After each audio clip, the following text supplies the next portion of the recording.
Niavizao an'olo trano fitiavako aminao. Niavizao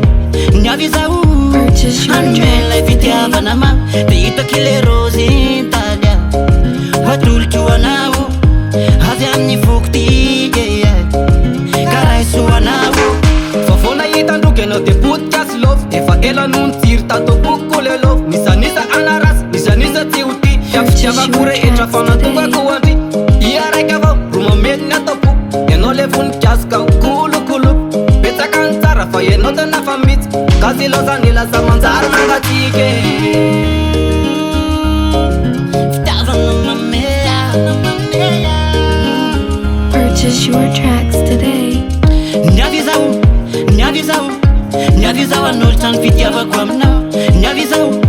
Niavizao anome ilay fitiavana ma de hitako le rosy talia atolotro anao avy amin'ny voko ty karaha isoanao.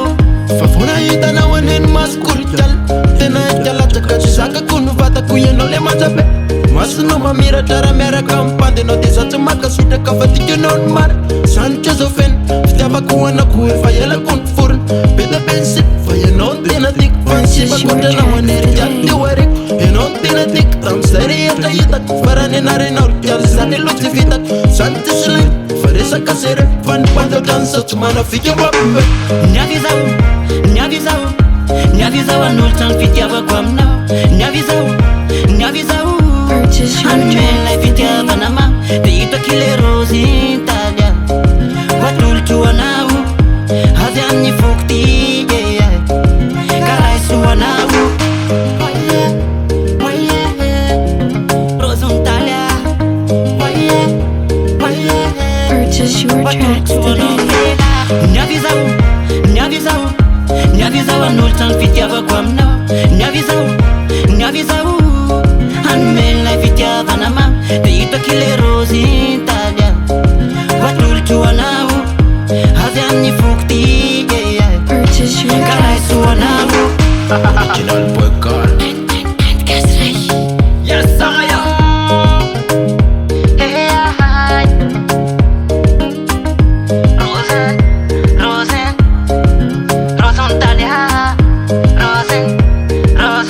Purchase your tracks today.